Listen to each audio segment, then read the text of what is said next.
अस्सलाम वालेकुम to everyone. उम्मीद करता हूँ सब दोस्त जो खैरियत से होंगे। आज हम नवाज़ चीमा साहब के कुछ क्वेश्चन जो वाइवा में पूछे जा सकते हैं या पूछे जा चुके हैं उनके बारे में डिस्कस करते हैं। पहले सवाल पढ़ते हैं, उसके बाद जो है वन बाय वन उनके आंसर देने की कोशिश करूँगा। अगर किसी भाई को कोई डाउट हो, किसी किस्म का डाउट हो, वो कमेंट करके पूछ सकता है या इंडिविजुअली जो है मुझे मैसेज करके पूछ सकता है। इंशाल्लाह भी कोशिश होगी कि उसको जल्द से जल्द जो है रिप्लाई किया जा सके। So without wasting your time let's start. Number 1 question पूछा जाता है, फैक्ट्री का नाम बताएं। सी क्लास या बी क्लास आपने कब की? तो आप जिस भी फैक्ट्री में काम कर रहे हैं आप उसका नाम बताएंगे। बॉयलर का नाम पूछ सकते हैं, बॉयलर कौन सा इस्तेमाल हो रहा है, कितना वर्किंग प्रेशर है, डिज़ाइन प्रेशर क्या है, फ्यूल कौन सा इस्तेमाल कर रहे हो। ये सारी चीज़ें जो है आपसे फर्स्ट क्वेश्चन में पूछी जा सकती हैं। सेकंड क्वेश्चन है कि इंजीनियर्स जो होते हैं वो 5 to 10% तक किस तरह फ्यूल की बचत कर सकते हैं। आज जो मेजर इशू चल रहा है इंडस्ट्री के अंदर वो स्टीम कॉस्ट का ही है, तो इसके ऊपर भी जो है डिस्कशन करते हैं कि किस तरह जो है मज़ीद जो है कंजप्शन जो है उसको डाउन किया जा सकता है। नेक्स्ट क्वेश्चन जो होगा, बॉयलर पार्ट्स में कौन सा स्टील इस्तेमाल होता है। तो बॉयलर के पार्ट्स होते हैं उनमें कौन सा स्टील इस्तेमाल होता है, या स्टील की टाइप्स के बारे में पूछा जा सकता है कि स्टील की टाइप्स कितनी हैं, उनमें जो कार्बन कंटेंट हैं या कार्बन परसेंटेज है वो कितनी कितनी रखी जाती है। नेक्स्ट फोर्थ वन की तरफ चलते हैं, तो स्टीम ड्राइनेस फ्रिक्शन क्या है, उसको किस तरह जो है फाइंड आउट किया जा सकता है। फिफ्थ क्वेश्चन की तरफ चलते हैं, तो ड्रम इंटरनल्स क्या है, जो ड्रम के अंदर चीज़ें लगी हुई हैं वो कौन कौन सी हैं और उनकी वर्किंग किस तरह हो रही होती है, उनके बारे में भी आपको पता होना चाहिए। डस्ट कलेक्टर क्या है, इसको क्यों जो है इस्तेमाल किया जाता है। फीड वाटर पंप अगर आपका ट्रिप कर जाता है तो आप क्या करेंगे। उसके अलावा अगर गेज ग्लास में से आपको पानी नज़र नहीं आ रहा तो तब आपका एक्शन क्या होना चाहिए। नाइन्थ क्वेश्चन की तरफ चलते हैं, तो गेज ग्लास लगाने का क्या मकसद है, गेज ग्लास को टेस्ट करने का तरीका कौन सा है, और वाटर कॉलम क्या होता है। वाटर कॉलम के बारे या मोबरी वर्किंग के बारे कंप्लीट वीडियो जो है आपको मियाँ उल्लास 99 चैनल के ऊपर मिल जाएगी। आप इजीली जो है वहाँ से जाके देख सकते हैं। अगर किसी भाई का फिर भी डाउट हो तो वो क्वेश्चन करके पूछ सकता है। नेक्स्ट क्वेश्चन होगा, हाइड्रोलिक टेस्ट क्या होता है, करते क्यों हैं। स्टीम टेस्ट क्या होता है, इसको क्यों किया जाता है। उसके अलावा बैफल क्या होती है, क्यों लगाई जाती है। बॉयलर स्टार्टअप के दौरान सुपर हीटर को किस तरह बचाया जा सकता है।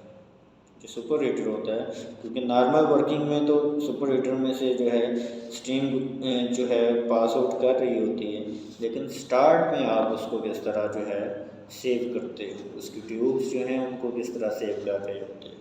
फ्यूल ऑटोमाइजेशन क्या है, इसके बारे में भी डिस्कस करते हैं।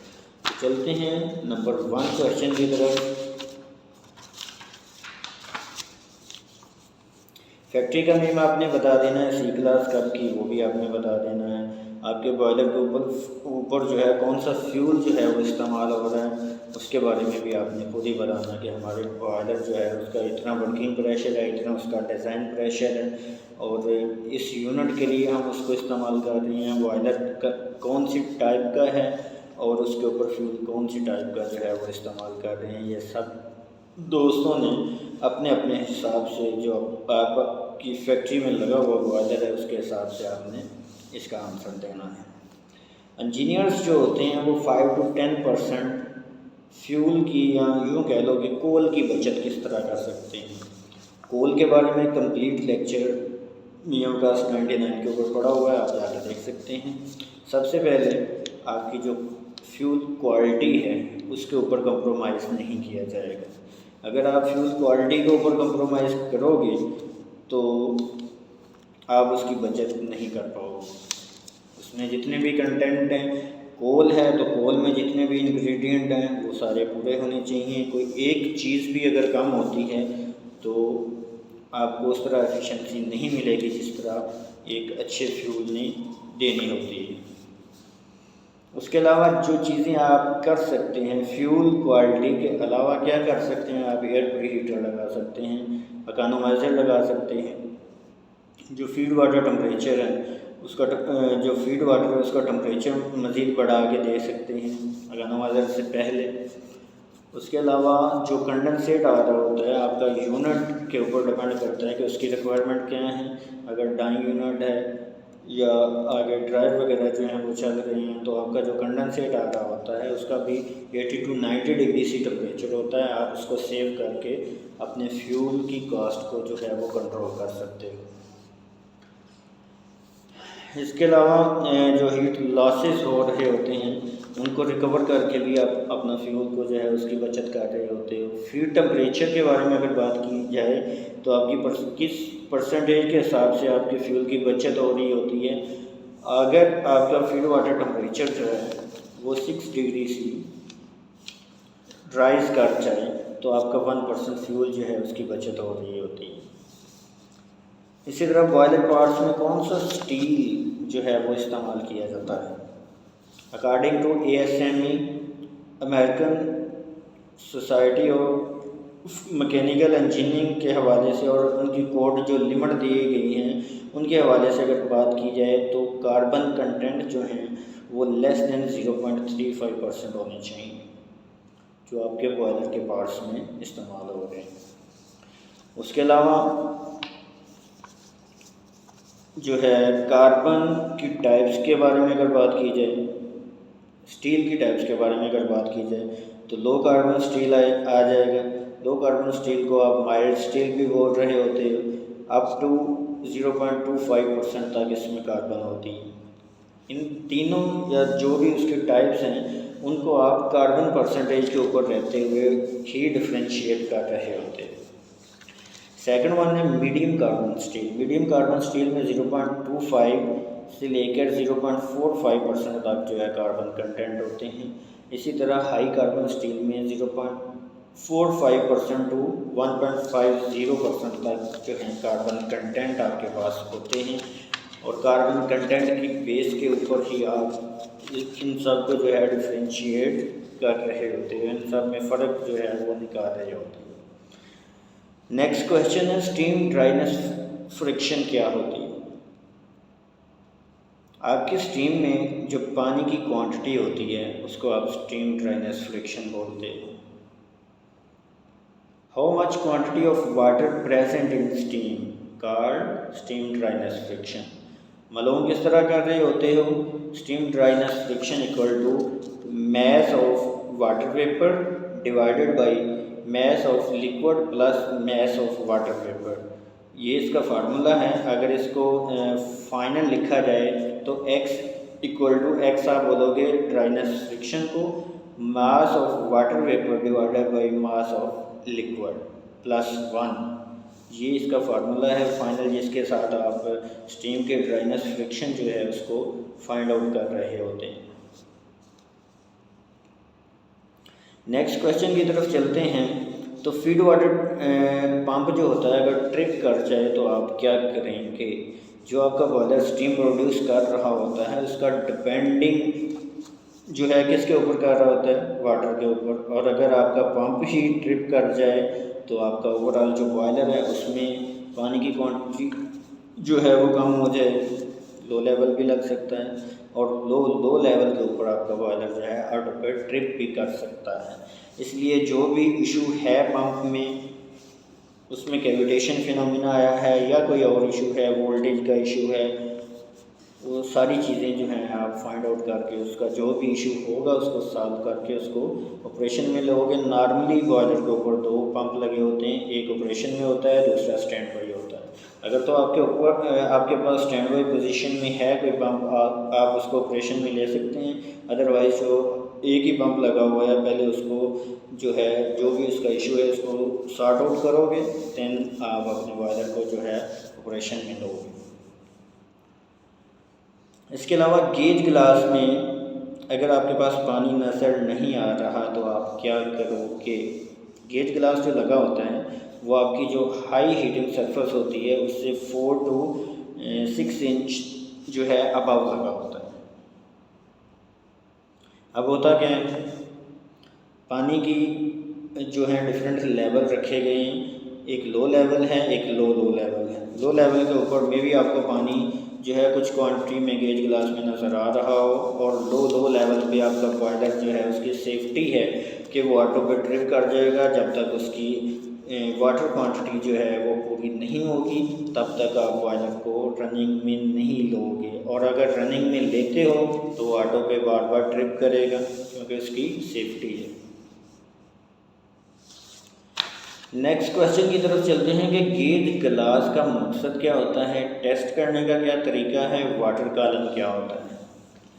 गेज ग्लास का मकसद क्या होता है, आप ओवरऑल जो पानी का लेवल चेक कर रहे होते हैं वो गेज ग्लास की मदद से जो है चेक कर रहे होते हैं। वाटर लेवल इंडिकेटर के तौर पर काम कर रहा है आपके पास, और इसको जो है टेस्ट करने का क्या तरीका है। टेस्ट गेज ग्लास को हम किस तरह करते हैं, इसमें 3-4 पॉइंट्स हैं, नोट कर लीजिएगा। सबसे पहले जो है ड्रेन वाल उसको ओपन करते हैं। ड्रेन वाल को ओपन करने से पहले अगर आपका बॉयलर नॉर्मली ऑपरेशन में है तो क्या होगा कि स्टीम का वाल भी ओपन होगा और वाटर का वाल भी जो है वो ओपन होगा, आपका ड्रेन जो है वो क्लोज होगा। आप सबसे पहले ड्रेन वाल को ओपन करोगे, राइट। सेकंड पॉइंट है वाटर कॉक क्लोज कर दोगे। जब वाटर कॉक क्लोज कर दोगे तो स्टीम की मूवमेंट, क्योंकि स्टीम का खुला हुआ है तो स्टीम की मूवमेंट आपको दिखाई देगी कि स्टीम की कुछ क्वांटिटी जो है वो डाउनवर्ड डायरेक्शन में आ रही है। देन आप क्या करोगे, स्टीम कॉक को क्लोज कर दोगे और वाटर कॉक को ओपन कर दोगे। फिर क्या होगा, जब वाटर कॉक को ओपन करोगे तो वाटर मूव करेगा ड्रेन कॉक की तरफ, क्योंकि ड्रेन जो आपका कॉक है वो भी ओपन है। उसके बाद स्टीम वाल जो स्टीम कॉक है उसको भी ओपन कर दोगे, क्योंकि स्टार्ट में आपने दोनों को जो है क्लोज किया था। फिर आपने वाटर कॉक को ओपन किया, फिर आपने जो है स्टीम कॉक को भी ओपन कर दिया। देन आप क्या करोगे, जो ड्रेन कॉक है या ड्रेन वाल है आपका लगा हुआ, आप उसको क्लोज कर दोगे। तो एट दी एंड आप देखोगे कि water will be in level. फिर आपके पास 2 गेज ग्लास लगे हुए हैं, दोनों के जो हैं लेवल डिस्टर्ब हैं, तो आप इस तरह करके जो है उसको चेकआउट कर सकते हो जो गेज ग्लास होता है। वाटर कॉलम क्या होता है, वाटर कॉलम या आप इसको मोगरी बोल सकते हो। क्या होता है, उसमें जो आपके बॉयलर में फ्लक्चुएशन आ रही होती है, फ्लक्चुएशन किस तरह आएंगी कि नॉर्मली तौर पे वाटर ने अपनी एक सरफेस जो है वो कायम की हुई है। जब आप उसको हीट दोगे तो वो फ्लक्चुएट करना शुरू कर देगा, उसकी सरफेस जो है वो अप डाउन जो है मूवमेंट स्टार्ट कर देगी। इसी तरह अगर आपका वाटर कॉलम नहीं लगा हुआ या मोबरी बीच में नहीं लगी हुई गेज ग्लास के, तो क्या होगा, आपका गेज ग्लास में वाटर जो है वो अपवर्ड डायरेक्शन में या डाउनवर्ड डायरेक्शन में मूव करेगा। आपको एग्जैक्ट जो उसका लेवल है वो फाइंड आउट नहीं कर पाओगे, और अगर एग्जैक्ट लेवल फाइंड आउट नहीं कर पाओगे तो आप उसको अच्छे से ऑपरेशन में भी नहीं ले सकते। इसीलिए जो वाटर कॉलम होता है या मोबरी होती है वो बीच में लगाई जाती है।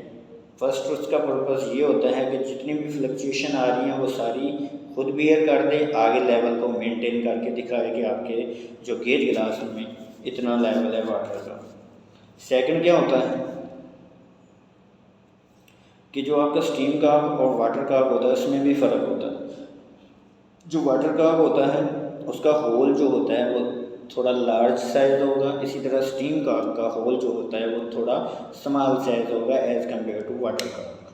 होगा क्या कि जो स्केलिंग प्रोड्यूस हो रही होती है वो वाटर साइड पे हो रही होती है, और जो वाटर साइड पे स्केलिंग होगी उस वजह से वो होल जो है वो क्लोज ना हो जाए, इस वजह से उसको थोड़ा सा साइज़ में बड़ा रखा जाता है as compare to steam cock. उसके अलावा जो आपका वाटर कॉलम या मोबरी होती है उसका एक और भी फंक्शन होता है कि जितनी भी इम्प्योरिटीज़ या स्केलिंग आ रही होती है वो उसके पैंदे में बैठ जाती है। उसके नीचे भी एक ड्रेन वाल लगा होता है। नॉर्मली आप हर 24 आवर के बाद जो है मोटरी को ड्रेन करवा रहे होते हैं ताकि आपके पंप जो ऑन ऑफ करवा रहा है उसमें किसी किस्म की डिस्टर्बेंस ना आए, किसी किस्म की स्केलिंग की वजह से अगर आपका प्रॉप सिस्टम लगा हुआ है या फ्लोट सिस्टम लगा हुआ है तो वो डिस्टर्ब ना हो। वो जितनी भी स्केलिंग होती है आप वहाँ से ड्रेन करवा रहे होते हो, ये भी इसका एक पर्पज़ होता है। नेक्स्ट क्वेश्चन की तरफ चलते हैं। नेक्स्ट क्वेश्चन है हमारे पास हाइड्रोलिक टेस्ट के बारे में। हाइड्रोलिक टेस्ट क्या है, क्या होता है, क्यों करते हैं, और स्टीम टेस्ट क्या होता है, इसको क्यों करते हैं, और हाइड्रोलिक टेस्ट करने से पहले स्टीम टेस्ट को क्यों नहीं किया जा सकता, ये भी एक क्वेश्चन है। सही है। हाइड्रोलिक टेस्ट में क्या होता है कि अगर आपके बॉयलर का वर्किंग प्रेशर है 8 बार तो आप उसको 1.5 गुना पे लेके जाओगे। ब्रांड न्यू बॉयलर की बात कर रहा हूँ। आप उसको 1.5 गुना पे जाके जो है इतना ज़्यादा प्रेशर दोगे कि वो 1.5 गुना पे चला जाए, राइट। तो उसको कुछ देर के लिए जो है होल्ड आउट कर दिया जाता है और देखा जाता है कि वाकई में वो इतना प्रेशर मेंटेन रखता है या नहीं। अगर नहीं रखेगा तो मे भी कहीं ना कहीं लीकेज होगी, किसी भी पॉइंट के ऊपर जो है लीकेज हो सकती है। फिर उसको फाइंड आउट किया जाता है और उसका जो भी इशू है उसको सॉर्ट आउट किया जाता है। ये ओवरऑल टेस्ट किया क्यों जाता है, क्योंकि हर चीज़ की एक लाइफ होती है और वो वक्त गुजरने के साथ साथ जो है कम होती जाती है। इसी तरह मटेरियल की भी एक लाइफ है, मटेरियल की भी एक हेल्थ है जो कि वक्त गुजरने के साथ साथ जो है डाउन होती जाती है। तो उसको टेस्ट आउट करने के लिए आप हाइड्रोलिक टेस्ट जो है वो करते हो कि वाकई में उसकी लाइफ इतनी है कि वो इतना प्रेशर जो है वो बेयर कर सके। आपका जो वर्किंग प्रेशर होता है उसके अंदर रहते हुए आप खेल रहे होते हैं। इसी तरह स्टीम टेस्ट क्या होता है, इसको क्यों करते हैं। स्टीम टेस्ट में ये होता है कि आपके जितने भी प्रेशर स्विचेस होते हैं प्लस आपके जो सेफ्टी वाल्व्स होते हैं आप उनके प्रेशर की सेटिंग कर रहे होते हैं, लेकिन वो भी वर्किंग प्रेशर के अंदर रहते हो। यह आपका स्टीम टेस्ट होता है। इसमें आप सेफ्टी वाल्व की एडजस्टमेंट करते हो। सपोज आपका 8 बार वर्किंग प्रेशर है, आपका जो सेफ्टी वाल्व है PSV जिसको बोलते हो प्रेशर सेफ्टी वाल्व, वो 5 बार पे या 6 बार पे ओपन हो रही है। तो आप उसको क्या करोगे, इसके ऊपर एक रिंग लगा होता है, इसको जब ओपन करते हैं तो रिंग को जो है टाइट किया जाता है और उस हिसाब से टाइट किया जाता है या उसको खोला जाता है ताकि उस हिसाब से जो है उसकी एडजस्टमेंट की जा सके कि किस पॉइंट के ऊपर जाके उसने पॉप करना है।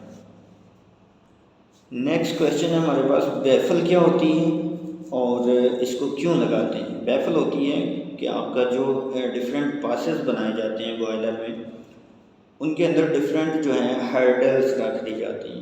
अब हर्डल्स रखने का क्या मकसद होता है कि आपके जो पासेज हैं, फर्स्ट करें 3 पास है तो सेकंड पास जो है आपकी हॉट गैसेज जो हैं वो बैकवर्ड डायरेक्शन में मूव करेंगी।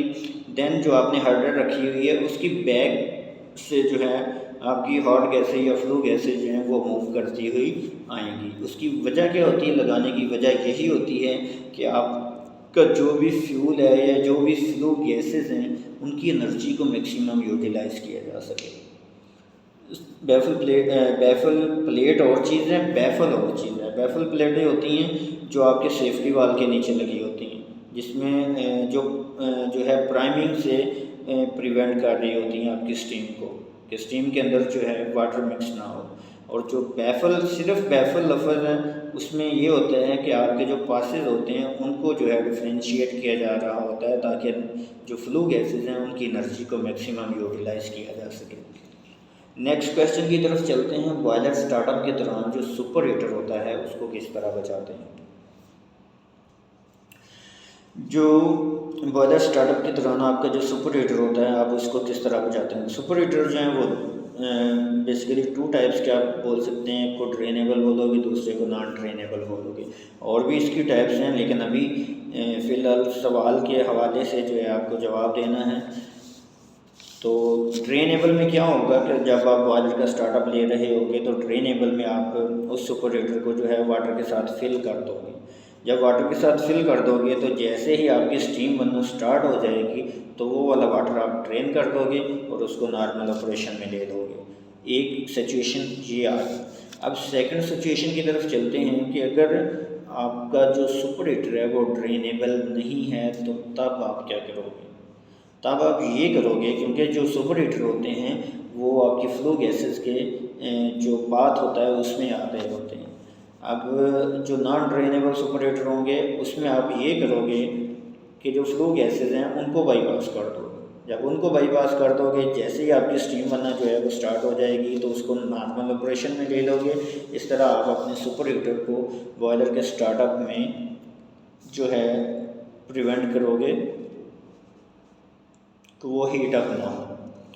फ्यूल एटोमाइजेशन क्या है या इससे क्या मुराद है। फ्यूल एटोमाइजेशन होती है कि फ्यूल जो होता है आपका, कोई भी लिक्विड फ्यूल है या सॉलिड फ्यूल है, आप उसको छोटे, अगर सपोज आपका सॉलिड फ्यूल है तो आप उसको भी पीसेस में कन्वर्ट कर रहे होते हैं। सपोज कोल है, उसका डिफरेंट साइज़ होता है, 0 साइज़ होता है, 5, 15, 10, 25, 10, 50, इस तरह उसके डिफरेंट साइज़ रखे जाते हैं। और उनका जो 5, 15 साइज़ होता है वो बेस्ट साइज़ होता है बर्निंग के लिए। वजह क्या होती है, क्योंकि उसका साइज़ इतना छोटा होता है कि जैसे ही उसको हीट मिलती है तो वो प्रॉपर बर्निंग देता है, आपके पास अनबर्न कोल नहीं जा रहा होता। अगर आपका साइज़ ही इतना बड़ा हो जाए कि आधा कोल जो है वो जल रहा है, आधा कोल जो है वो अनबर्न जा रहा है, तो उसका फ़ायदा नहीं होगा, आपकी ओवरऑल जो फ्यूल कंजप्शन है वो बढ़ जाएगी। और फ्यूल ऑटोमाइजेशन में अगर आपके पास लिक्विड फ्यूल है तो उसको छोटे छोटे ड्रॉपलेट की फॉर्म में आप उसको कन्वर्ट कर दोगे। उस सूरत में आपकी जो ओवरऑल कंबस्टन हो रही होती है वो बेहतर हो रही होती है। सो आज का यही हमारा लेक्चर था। कुछ क्वेश्चन जो हैं आपके साथ डिस्कस किए। इससे पहले भी एक लेक्चर आप जो है आपके साथ डिस्कस किया, उसमें भी कुछ क्वेश्चन जो है आपके साथ डिस्कस किए। अगर मेरे भाई किसी का क्वेश्चन हो तो वो कमेंट करके पूछ सकता है। सो मिलते हैं नेक्स्ट वीडियो में। अपना ख्याल रखिएगा, दुआ में याद रखिएगा। अल्लाह हाफिज़। पाकिस्तान जिंदाबाद।